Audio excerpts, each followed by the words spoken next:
On se retrouve dans cette deuxième partie d'émission et mon invité va être Monsieur Frédéric Motte. Il est président de la mission REV 3 pour la région Hauts-de-France. Ensemble, nous allons parler des aides proposées par la région en matière de mobilité verte, mais aussi dans leur partenariat sur l'événement Mobility Days qui aura lieu sur notre territoire les 22 et 23 avril prochains. Et ça se situe au pôle mécanique de Clatre, qui fait partie bien sûr de l'agglomération du Saint-Quentinois. Monsieur Motte, bonjour. Bonjour à vous.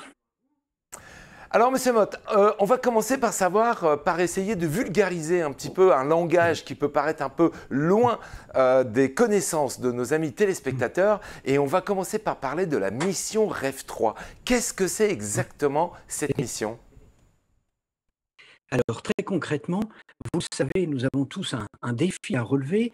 C'est celui de marcher vers la décarbonation de tous nos territoires à 2050. Eh bien, Xavier Bertrand s'est fixé comme défi, comme challenge, c'est que notre région des Hauts-de-France ce soit une région qui soit à la fois exemplaire et leader sur ces transitions. Et donc, on va accompagner les collectivités, les entreprises, le monde de l'enseignement et de l'innovation, le citoyen, sur le défi des transitions énergétiques, les défis des transitions technologiques et les transitions des usages sociétals, la façon dont je me loge, je me nourris. Et donc, REV 3, ce n'est pas une politique supplémentaire, c'est un étendard. C'est l'étendard de toutes celles et tous ceux qui veulent se rallier à cette ambition pour que nous soyons la région exemplaire et leader sur cette décarbonation. Alors, quels sont les acteurs qui peuvent intervenir et à quel niveau pour relever ce challenge de ces transitions énergétiques ? Alors, j'avais envie de dire, si on veut réussir, et on va réussir, c'est de mobiliser tous les acteurs. Ça commence par vos élus locaux, la façon dont ils vont aménager la ville, prévoir les déplacements, entretenir les bâtiments. Ça va être le chef d'entreprise, les nouveaux produits qu'il va proposer, la décarbonation, l'arrêt de la pollution avec son processus de production. C'est aussi le monde de l'enseignement. Il faut former nos salariés, il faut former notre jeunesse. Et puis, c'est aussi le citoyen, parce que lui, il a sa part de contribution à apporter dans ses modes de consommation. Et bien donc, vous voyez que c'est une ambition qui est véritablement collective. Nous ne réussirons que si nous entraînons tout le monde. L'institution régionale, elle a la nécessité d'être exemplaire pour montrer que c'est faisable, ça apporte du bien vivre, du pouvoir d'achat, c'est bon pour la planète et tout le monde va suivre parce que derrière ça, c'est un vrai élément de fierté, d'appartenance, mais aussi d'attractivité pour nos entreprises, pour nos territoires. Alors, cette transition énergétique, je comprends bien qu'elle est liée à une véritable révolution technologique, non ? Oui. Incontestablement, ce qui va permettre surtout d'accélérer et d'ouvrir des nouveaux modèles, c'est la révolution à la fois numérique et technologique. Ce qui semblait impensable, infaisable hier, eh bien aujourd'hui, on y arrive. Il y a un autre élément qui nous permet, grâce à ces révolutions technologiques, c'est ce qu'on appelle l'économie circulaire. Je vais aller récupérer les déchets d'une personne pour les réutiliser comme matière première pour une autre. Je récupère la chaleur de mon usine pour chauffer mon lotissement, etc., etc. J'utilise les matériaux biosourcés pour faire de l'énergie pour mes moyens de locomotion. Vous voyez que tout ça est interconnecté, c'est du concret, c'est dans nos territoires et ça nous permet de relever ce défi. Alors, vous avez glissé un mot tout à l'heure sur la formation des jeunes. Cette révolution technologique, toutes ces nouvelles technologies nécessitent aussi passer par cette formation et aussi sensibilisation. Exactement. Alors d'abord sur le mot formation, c'est évident quand on sait qu'on va être la région qui va accueillir les 3 grandes usines pour construire des batteries pour nos voitures de demain. Eh bien, on ne construit pas un moteur électrique comme on construit un moteur à combustion. Vous savez que la grande usine sidérurgique du Dunkerquois Arcelor est en train de revoir son mode de production. Elle utilisait du charbon. Eh bien, demain, elle va utiliser de l'hydrogène et de l'électricité. Eh bien, même chose. Donc, ça veut dire qu'il faut former nos salariés pour ces nouvelles technologies, mais il faut aussi former les jeunes sur les métiers de demain. Quand je vais faire des nouveaux plastiques à partir de produits biosourcés, eh ben, pour l'instant, on ne sait pas trop. Quand on fait des briques avec du lin et du chanvre pour rénover nos maisons, ce sont des nouvelles technologies, ce sont de nouveaux savoir-faire. C'est tout le défi. Et comme le conseil régional et la collectivité qui a en charge la formation professionnelle, évidemment, nous voulons répondre présent et être exemplaires sur ces démarches-là.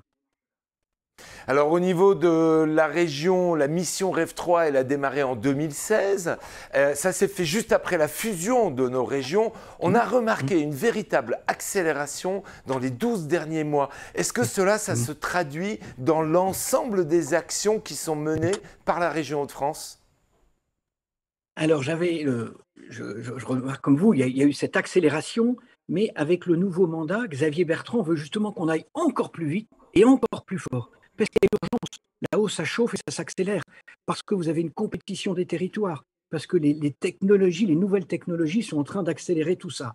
Et donc, oui, il y a eu beaucoup d'initiatives par le passé, mais là, la volonté avec le nouveau mandat, c'est d'en faire, tel qu'il l'a décrit, un fil rouge de toutes nos politiques.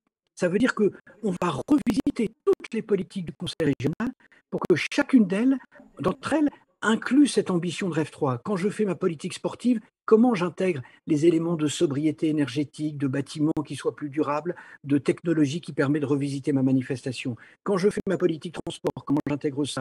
Quand je fais ma politique de rénovation urbaine. Donc c'est véritablement un fil rouge, c'est l'ensemble du budget, c'est l'ensemble des politiques du Conseil régional qui va être concerné pour qu'on ait cet effet volume et puis qu'on entraîne toujours plus d'acteurs. Il faut entraîner tous nos chefs d'entreprise, les artisans, les commerçants, les PME, les agriculteurs. Tout le monde a un rôle à jouer. Il faut entraîner le monde associatif, les associations de consommateurs, le citoyen dans ses usages, dans ses modes de consommation, de déplacement. C'est ensemble. Ce n'est pas un qui va réussir à côté des autres, c'est on va réussir tous ensemble. Nous, ce qu'on veut, c'est que cet étendard Rêve 3, ce sentiment de fierté, eh bien, chaque habitant de la région des Hauts-de-France puisse dire « Oui, moi, j'apporte ma contribution ». Même modeste, c'est la théorie du colibri. Chacun porte sa petite goutte d'eau. Ouais, je comprends bien. On est vraiment dans une action commune et c'est tous ensemble que l'on va réussir à faire bouger les choses. Est-ce qu'il y a une véritable politique d'urbanisation aujourd'hui qui permet aux maires et aux collectivités qui réadaptent leur environnement de réfléchir à atteindre un objectif zéro émission? Moi, je pense à des zones piétonnes, des bâtiments à énergie positive, le chauffage collectif au niveau de l'habitat. Est-ce que ça fait partie de nos préoccupations d'un point de vue politique? Très clairement, oui. Alors, avec un bémol, si je puis me permettre, c'est que l'aménagement d'une ville, ce n'est pas de la compétence de la région, c'est de la compétence du maire.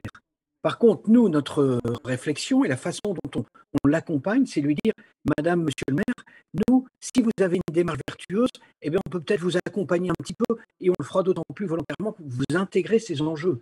Donc le maire qui va revisiter la façon dont on se déplace dans la commune, la connexion qu'il va faire entre son nouveau quartier, les matériaux qui vont être utilisés dans le cahier des charges qu'il va donner à l'aménageur, c'est la compétence de l'élu local. Mais nous, régions, on est plutôt, ce que Xavier Bertrand dit toujours, nous sommes les facilitateurs, les accompagnateurs. Et donc, on va travailler avec l'innovation, avec le monde de l'université, sur les cahiers des charges et autres, pour aider l'élu local à mettre ça en œuvre. Donc, c'est véritablement du gagnant-gagnant pour y arriver. Tout à l'heure, vous parliez de la récupération des déchets ou plutôt l'invention et la technologie dans le monde de l'agriculture. On a vu ces dernières années se développer beaucoup de solutions autour de ces traitements. On y croit énormément. Nous avons la chance dans notre région des Hauts-de-France d'être une région agricole. Nous avons des très bonnes terres. Nous avons des grandes industries agroalimentaires, des petites, des moyennes et des grandes. Mais les grandes, souvent, ont les laboratoires. On a aussi un monde de l'enseignement supérieur qui est très axé.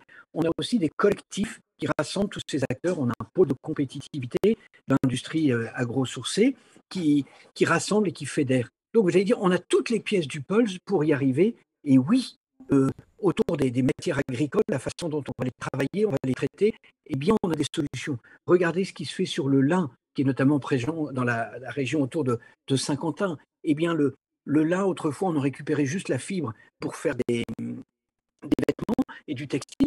Mais maintenant, on va récupérer les anas de lin pour faire des briques, pour aller à la rénovation. On récupère éventuellement les anas pour faire des chaudières. Vous voyez, cette économie circulaire, ça permet de travailler sur le territoire. C'est plus la peine de l'envoyer à des centaines de kilomètres ou d'aller utiliser des ressources énergétiques qui viennent de je ne sais où dans le monde. C'est localement, sur place, que l'on peut le faire. Voilà des démarches concrètes, vertueuses. Ça existe dans notre région. On est en train de les amplifier pour qu'on puisse avoir un impact sur ce qui se passe là-haut. Alors, on va revenir du côté individuel, du côté de nos citoyens. Je comprends bien sur les actions collectives que l'on peut mener dans le monde de l'industrie ou dans le monde de l'agriculture. Est-ce que tout un chacun, simplement en faisant attention au gaspillage alimentaire, au recyclage, est-ce que ça a un impact réel? Oh que oui, c'est même crucial. Moi, je vous le disais, on ne réussira pas les uns sans les autres, ni les uns contre les autres, mais bien les uns avec les autres. Donc oui, la puissance publique, les élus peuvent faire des choses. Oui, le chef d'entreprise peut, mais à la fin, c'est le citoyen. C'est le citoyen qui décide avec son bulletin de vote, mais il décide aussi avec sa carte bleue quand il va acheter un produit plutôt qu'un autre. Donc moi, je parle plutôt de consomme-acteur. Et puis, il y a un élément sur lequel le citoyen peut agir, c'est la sobriété. Je vous le disais, moi je crois beaucoup à la notion d'innovation qui va nous permettre de relever les défis, mais ces transitions, j'ai coutume de dire, elles reposent sur deux jambes. La première jambe, c'est cette innovation, qu'elle soit dans les technologies, dans les sciences humaines et sociales, mais la deuxième jambe, c'est la sobriété. Oui, il faudra que dans nos comportements, et donc là on a un vrai devoir de responsabilité, que l'on soit père ou mère de famille, que l'on soit enseignant, que l'on soit chef d'entreprise, que l'on soit président d'association, que l'on soit élu, parce qu'il faut aller expliquer aux citoyens que justement cette petite goutte d'eau du colibri, eh ben, multipliée par des milliers et des milliers, oui, ça a un impact. Ça a véritablement un impact. Et donc, c'est surtout cette éducation, cette sensibilisation, c'est comme ça que nous allons y arriver. Alors les 22 et 23 avril prochains, justement, on va mobiliser la population, on va la sensibiliser, entre autres, puisque ces 22 et 23 avril prochains auront lieu les Mobility Days au pôle mécanique de la Clé des Champs, dans l'agglomération du Saint-Quentinois. Est-ce que la région est partenaire de cet événement? Quels vont être les enjeux de cet événement pour vous? Alors, ils sont cruciaux. D'abord, oui, la région, évidemment, est partie prenante. Je vous disais, nous, on veut, c'est accompagner, entraîner tous les territoires, tous les acteurs de notre belle région des Hauts-de-France. Comment est-ce que l'on intervient? Alors, il y a à la fois, c'est trop court malheureusement pour vous expliquer toutes les dynamiques, mais c'est à la fois dans l'innovation. La première ligne de bus à hydrogène, c'est dans les Hauts-de-France. Et donc, on sait que demain, c'est une des solutions. Nos usines de batteries qui vont permettre de décarboner nos voitures, qui sont comme fortement responsables des émissions de gaz à effet de serre, eh bien, c'est de l'emploi, c'est concret, c'est dans notre région. Et on est en train de travailler sur tous les acteurs autour. Donc, il va falloir câbler toute notre région pour qu'on ait des prises partout. Il va falloir travailler sur le recyclage, mais c'est aussi d'autres éléments, je pense notamment dans l'Aisne. On a une région qui est très active et engagée sur la méthanisation. Et derrière, donc, ce sont des ressources en bio-GNV pour justement alimenter nos voitures. Et donc, c'est la construction d'un certain nombre de stations pour diffuser ça. C'est aussi la région avec une politique d'accompagnement qui aide les particuliers qui vont installer un boîtier sur leur voiture, alors avec un certain nombre de conditions. Mais c'est pour vous dire que nous voulons vraiment laisser personne sur le bord de la route. C'est un défi qui est collectif et nous le gagnerons ensemble. Donc oui, au quotidien, la région, elle est présente, pas forcément directement sous vos yeux, même si ce jour-là, nous aurons un stand sur le salon, mais elle va aider toute une série d'acteurs qui, sur le terrain, vont agir sur les mobilités. Concrètement, je suis un particulier, je suis sensible à la question, surtout en ce moment. On parle beaucoup de pouvoir d'achat. Est-ce que la région m'accompagne pour faire cette transition parce que je décide de changer mon véhicule, je décide d'ajouter un boîtier bioéthanol. Ça, c'est la première action que l'on peut tous faire presque demain. À 90% nos véhicules sont compatibles. Est-ce que la région nous accompagne financièrement dans cette opération de cette transition au bioéthanol, par exemple? Oui, moi je vous le disais, c'est le leitmotiv de Xavier Bertrand. Il faut que, à la fois, nous travaillions sur les solutions de demain et après-demain, mais il faut que nous ayons des réponses concrètes aujourd'hui. Et donc, c'est l'aide que nous apportons aux personnes qui doivent se rendre sur leur lieu de travail. Ça, c'est du concret, c'est tout de suite, c'est au quotidien, ça fonctionne déjà. C'est notre boîtier éthanol, oui, c'est tout de suite, c'est concret, c'est en place. C'est l'aide que nous apportons sur un autre enjeu qui est celui du photovoltaïque, eh bien, c'est concret, c'est aujourd'hui. Et donc, toutes ces solutions, vous allez sur le site de la région et vous trouvez le vade-mecum pour pouvoir y avoir droit. C'est, je vous disais aussi, un certain nombre d'actions de sensibilisation sur la sobriété, sur les usages, par rapport à du covoiturage, par rapport à du transport en commun. Et donc là, nous n'aidons peut-être pas le particulier, mais on est la collectivité qui va aller sur ces enjeux-là. Donc systématiquement, la région répond présent. Alors si je comprends bien, on peut dire qu'il y a 3 types de transition. Il y a une véritable transition économique, il y a une transition sociétale et il y a aussi une transition énergétique. C'est ça le défi pour la région, pour les années futures. Exactement. Et ce défi, on va le relever ensemble. Nous nous sommes mobilisés au quotidien, mais on a besoin de tous les acteurs et c'est dans les territoires que ça va se passer. Et avec la vision et l'ambition, c'est d'aller vers cette décarbonation, mais d'être leader et exemplaire. Donc, surtout, il ne faut pas se retenir, il faut porter haut et fort cet étendard REV 3, qui est le drapeau sur lequel on doit tous se rassembler et se mobiliser.